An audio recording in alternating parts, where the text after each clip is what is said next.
السلام علیکم ورحمۃ اللہ تعالی وبرکاتہ۔ امید ہے آپ تمام حضرات خیر و عافیت کے ساتھ ہوں گے۔ حصہ اول میں اصول درویشی کے تعلق سے چند چیزیں آپ حضرات کے سامنے پیش کی تھی۔ تقریباً 90 91 92 صفحات کا ہم نے آپ حضرات کے سامنے تعارف پیش کیا تھا، اور اب جو ہے عالم تصوف صفحہ نمبر 93 سے آگے کا تعارف آپ حضرات کے سامنے پیش کر رہے ہیں۔ عالم تصوف میں پہلا مرحلہ جو انہوں نے ذکر کیا ہے وہ وصال خدا ہے، یعنی اللہ تبارک و تعالیٰ کا وصال۔ ظاہر لکھا ہے عشق کے واسطے خواہش وصل لازم ہے، اور وصل خدا عام لوگوں کی سمجھ میں نہیں آتا ہے، کیوں کر ہو سکتا ہے اور اس کے کیا معنی ہے۔ در حقیقت خدا کا وصل ہر شخص ہر شے کے ساتھ اور ہر شے کا وصل خدا کے ساتھ ہر وقت موجود ہے۔ چنانچہ نحن اقرب من حبل الورید انسان کے دائمی وصل کی دلیل ہے، اور اللہ نور السماوات والارض ہر شے اور تمام عالم کی قربت و تعلق کی دلیل ہے، مگر یہ وصل بالکل غیر مفید اور بیکار ہے۔ تو وصال خدا کو انہوں نے یہاں بیان کیا ہے۔ اس کے بعد الہام کا ذکر کیا ہے انہوں نے۔ الہام روشن دلی اور ہر صاف دل انسان کا خاصہ ہے۔ اس کا مفہوم یہ ہے کہ بغیر قیاس و قرینہ، بدون سیاق و سباق اور بلا اعانت علم و عقل وغیرہ غیب سے بالکل اچانک خود بخود ایک سچی بات ذہن میں آ جائے، اسی کو الہام کہتے ہیں۔ سمجھ گئے آپ؟ پھر اس کے بعد الہام کی کیفیت کو ذکر کیا ہے۔ الہام کس کو قدرتی ہوتا ہے یہ ذکر کیا ہے۔ الہام کی تدبیروں کو ذکر کیا ہے۔ پھر صفحہ نمبر 98 پہ مجذوب، عالم حیرت،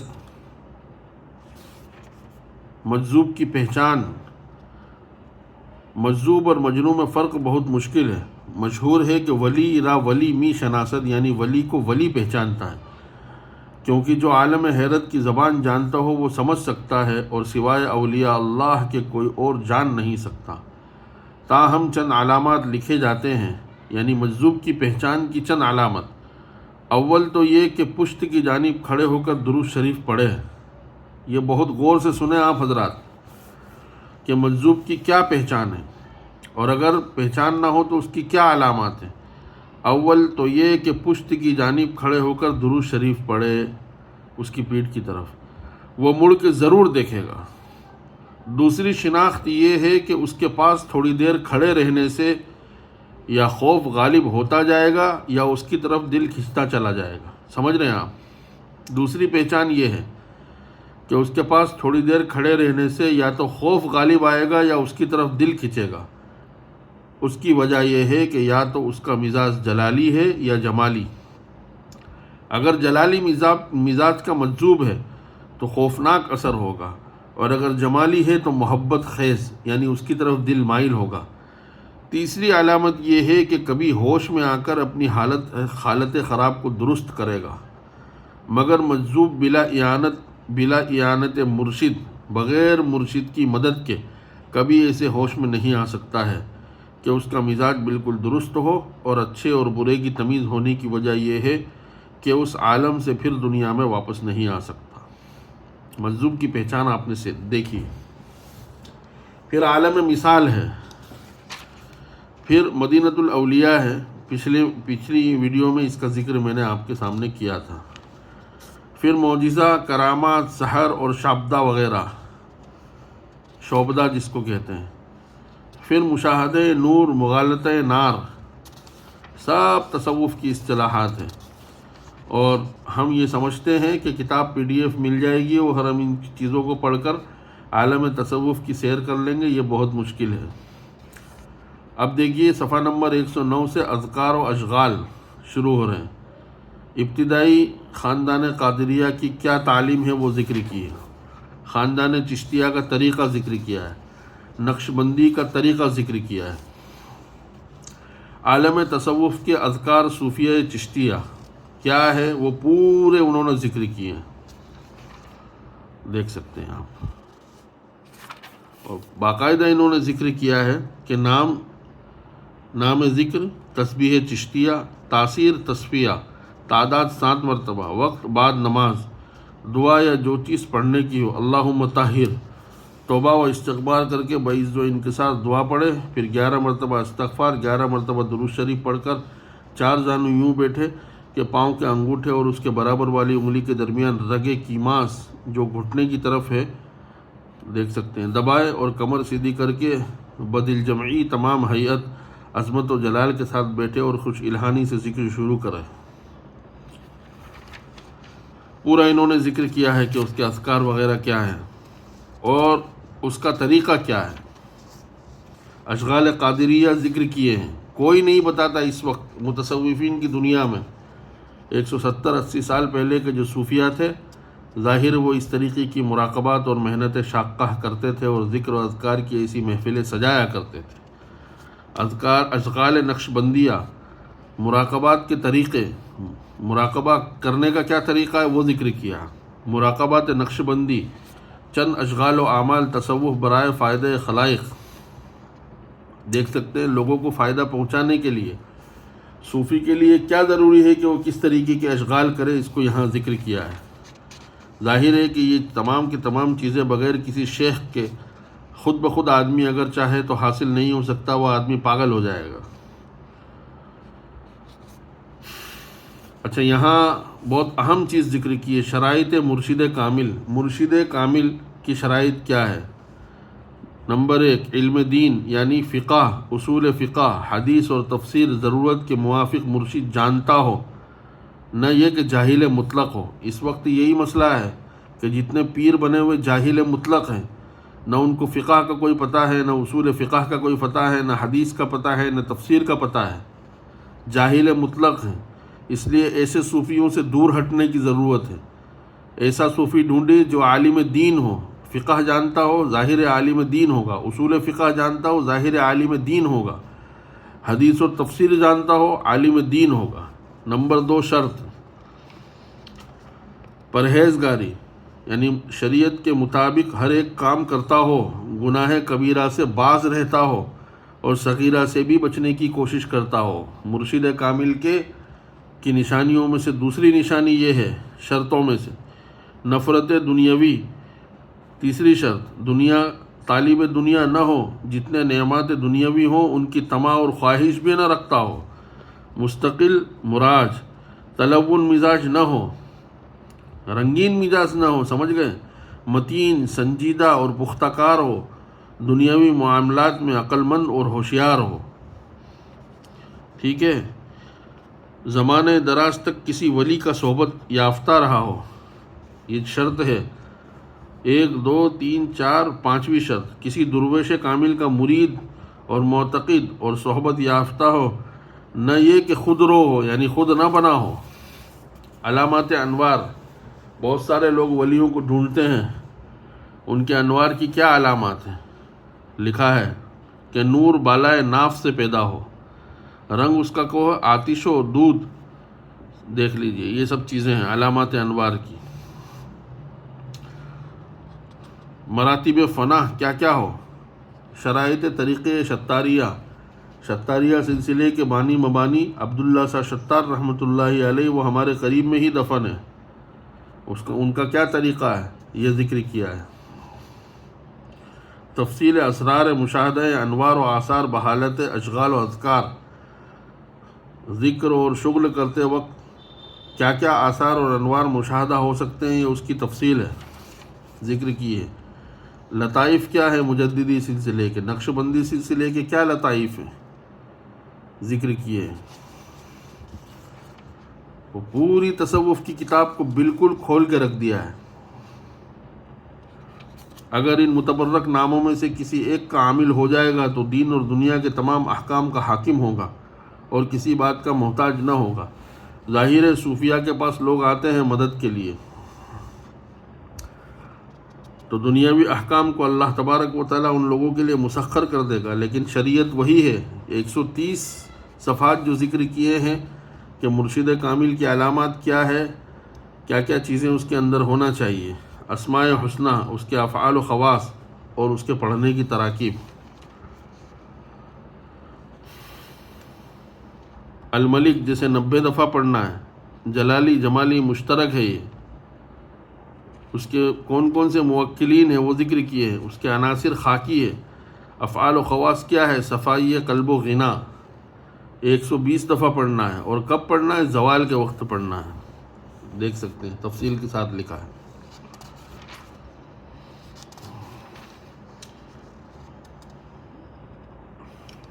سورہ فاتحہ حفظ و مال اور اولاد آفات سے بچنے کے لیے.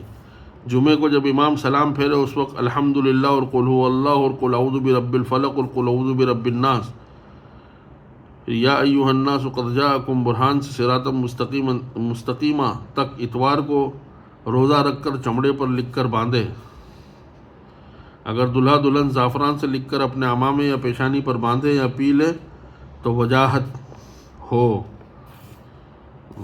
عجیب عجیب اعمال اس میں لکھے ہیں. اللہ اکبر. قرآن پاک کی ساری صورتیں، قرآن پاک کی آیات، اس کے انوار اور برکات اس کو ذکر کیا ہے. صفحہ نمبر 142 143 تک پورا یہ لکھا ہے. سورہ اخلاص اور سورۃ المعوذتین یعنی قل اعوذ برب الفلق اور قل اعوذ برب الناس دفع مرض و سحر و نظر اور حفاظت بچہ از ام الصبیان. ام الصبیان ایک بیماری ہے، اس سے بچوں پر ہوتی ہے، وہ اس کی حفاظت کے لیے بیان کیا ہے. قل اعوذ برب الفلق اور قل اعوذ برب الناس. ہر قسم کے درد و بیماری و جادو و نظر بد وغیرہ کے لیے پڑھنا، دم کرنا اور لکھ کر باندھنا مفید ہے. سوتے وقت پڑھنے سے ہر آفت سے محفوظ ہے. لکھ کر بچے کے باندھے تو ام صبیان وغیرہ سے حفاظت رہے. حاکم کے روبرو پڑھتے جائے تو اس کے شر سے محفوظ رہے. اللہ اکبر. صفحہ نمبر 144 سے دعائیں دافع امراض ہے. برائے درد دنداں و درد سر و درد ریاح. دانتوں کے درد کے لیے اور سر کے درد کے لیے کیا کرنا ہے؟ کون کون سی دعائیں پڑھنا ہے؟ برائے رفع حاجت و شفائے مریض بیان کیا ہے. برائے چیچک، برائے اسقاط جنین. بہت ساری عورتوں کے بچے گر جاتے ہیں. جنین کی حفاظت کے لیے، بچوں کی حفاظت کے لیے، پریگننسی کی حفاظت کے لیے کیا پڑھنا ہے وہ ذکر کیا ہے. برائے درد ذہ، جس عورت کو درد ذہ ہو یعنی لڑکا پیدا ہونے کو تکلیف دے تو پرچے کاغذ میں یہ آیت لکھے وَأَلْقَتْ مَا فِيهَا وَتَخَلَّتْ وَأَذِنَتْ لِرَبِّهَا وَحُقَّتْ. پھر لکھے اہین اشراہین اور اس پرچے کو پاک کپڑے میں لپیٹے اور اس کی بائیں ران پہ باندھے تو وہ جلد بچہ جنے گی. برائے زنے کہ فرزند نرینہ، ایسی عورت جو ہمیشہ بچیاں دیتی ہو، نرینہ لڑکا چاہیے اگر تو کیا عمل کرنا ہے وہ ذکر کیا ہے. اور جو عورت سوائے لڑکی کے لڑکا نہ جنتی ہو تو حمل پر 3 مہینے گزرنے سے پہلے ہیرن کی جھلی پر زعفران اور گلاب سے اس آیت کو لکھے اللہ یعلم ما تحمل كل انثى وما تغيض الارحام وما تزداد وكل شيء عنده بمقدار عالم الغیب والشہادۃ الکبیر المتعال. اور اس آیت کو لکھے یا زکریا انا نبشرک بغلام اسمہ یحییٰ لم نجعل له من قبل سمیہ. پھر یہ لکھے بحق مریم وعیسیٰ ابنا صالحا طویل العمر بحق محمد وآلہ. پھر اس تعویذ کو حاملہ باندھے رہے.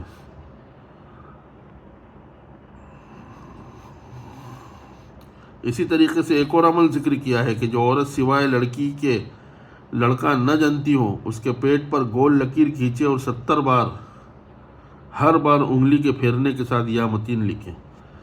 تو یہ دعائیں ہیں. امراض ہے، احتلام کی کثرت ہو، جس کو بدخوابی ہوتی ہو، عقیمہ یعنی باندھ جو عورت ہو، دفع درد سر ہو وغیرہ وغیرہ سارے اس میں لکھے ہیں. پھنسی پھوڑے کی دفع کے لیے، دافع بواسیر کی بیماری کسی کو ہو اگر تو اس کے لیے لکھے. دفع تحال، بہت سارے لوگ ہوتے ہیں جن کی تلی بڑھ جاتی ہے، درد ہوتا ہے، اس کے لیے. دفع مرض ناف، ترقی بصارت، جن کو چشمے لگے ہیں ان کے لیے. واسطے پیدائش اولاد، جس کو اولاد سے مایوسی ہو وہ کیا کرے. اولاد نرینہ پیدا ہونے کا عمل. دفع زہر جانوران، سانپ بچھو وغیرہ کاٹے تو کیا کرنا ہے. اگر کسی کو زہریلا جانور کاٹے تو جہاں پر کاٹا ہو اس کے گرد انگلی گھمائے اور ایک سانس میں 7 دفعہ پڑھ کر دم کرے، انشاءاللہ تعالی صحت کامل طور سے ہو جائے گی۔ آیت کیا ہے؟ وَإِذَا بَطَشْتُمْ بَطَشْتُمْ جَبَّارِينَ۔ بچھو کے کاٹے اچھا ہو جانے کا منتر، جس کو بچھو نے کاٹا وہ اس منتر سے جھاڑے۔ شجتن قرینتن ملحتن بحر قطفن، دفع چیچک کے لیے تعویذ۔ پیشاب بند ہو جانے کے وقت کیا عمل کرنا ہے؟ چوٹیوں کو بھگانے کا عمل، پیشاب کھجلانے کے لیے، وہ کھل جانے کے لیے نہایت مجرب۔ بچہ اگر روتا ہو نہ سوتا ہو تو یہ لکھیں اذ قالت امرأۃ عمران سے لے کر بغیر حساب تک آیت لکھے، اس کے گلے میں بطور تعویذ کے باندھ دیں، ڈر اور زیادہ رونے سے محفوظ رہے گا اور نشو و نما مبارک پائے گا۔ بچہ زیادہ روتا ہو، جب لڑکا بہت روتا ہو تو الحمد اور چاروں قل 3 دفعہ پڑھ کر دم کرے، لڑکا بہت کم روئے گا۔ تو دیکھ سکتے ہیں کہ یہ کتاب اصول درویشی ہے، اور تقریباً اواخر میں بہت ساری چیزیں انہوں نے ذکر کی ہیں۔ متفرق دعائیں، منہ بند کرنے والی آیت، الیوم نختم علی افواہہم سے لے کے یرجعون تک، پاک صاف چلی میں زعفران اور گلاب سے بحالت طہارت اپنے پاس لکھے رکھے، اور بد زبان کی زبان اس سے بند رہے، اور جو اسے دیکھے تابعداری کرے اور عاجزی سے پیش آوے۔ اللہ اکبر۔ خدا کی طاعت میں طاقت، بھاگے ہوئے غلام کے واسطے ضرورت کے، واسطے استخارے کے، چشم زخم ساحرہ، اس کو ہندی میں ڈائن ونٹھیا کہتے ہیں، واسطے بیدار ہونے کے۔ یہ جو عمل ہے واسطے بیدار ہونے کی، یہ ہمارے ایک استاذ نے ہم سے کہا تھا جب ہم حفظ کرتے تھے، کہ جو شخص اپنے سونے کے وقت ان الذین آمنوا وعملوا الصالحات کانت لہم جنات الفردوس نزلا، سورہ کہف کے آخر کی آیت ہے، اللہ تبارک و تعالیٰ سے یہ دعا کرے کہ اس کو جگا دے، جس وقت کا وہ ارادہ کرے گا حق تعالیٰ اس کو جگا دے گا۔ سورہ آیت کی یہی آیت ہے، دیکھو آخری آیت۔ تو یہ کئی دفعہ کا نہیں، مطلب ہزاروں دفعہ کا میرا مجرب عمل ہے۔ الحمدللہ الحمدللہ ثم الحمدللہ، گھڑی کی سوئی بھی اوپر نیچے نہیں ہوتی اور آدمی بیدار ہو جاتا ہے، یہ عمل ہے اس کا۔ واسطے حفظ اطفال کے، بچوں کی حفاظت، محفوظ ہر آفت کے، یہ ذکر کیا ہے۔ طریق حصول زیارت جمال مبارک صلی اللہ علیہ وسلم، اللہ کے رسول اکرم صلی اللہ علیہ وسلم کی زیارت اگر آپ کو کرنا ہو تو آپ یہ عمل کو کیجیے۔ تو آپ دیکھ سکتے ہیں کہ تقریباً 164-65 صفحے تک ہم پہنچے ہیں۔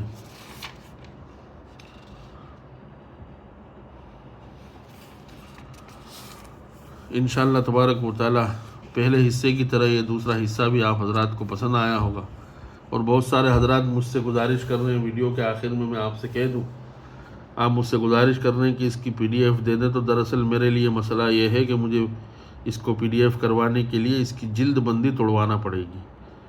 تو میں کوشش کروں گا کہ کوئی صاحب میرے یہاں آ کر اس کی PDF بنا دے اور آپ تمام حضرات تک بسہولت یہ کتاب پہنچ جائے۔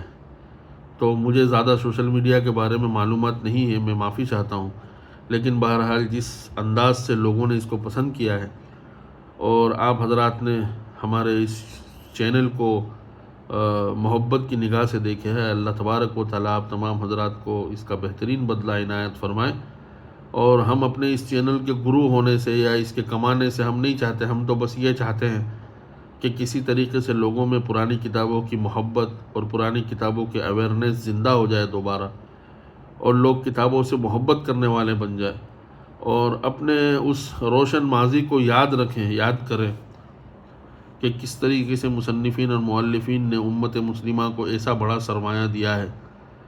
یہ بات دعوے کے ساتھ کہی جا سکتی ہے کہ پوری دنیا میں امت مسلمہ کی سوا کوئی اور امت نہیں ہے جس کے پاس اتنا لٹریچر ہے، اتنا زیادہ لٹریچر ہے، لیکن افسوس کہ ہم اپنے لٹریچر سے غافل ہیں، اپنی کتابوں سے غافل ہیں، اپنے علوم و فنون سے غافل ہیں۔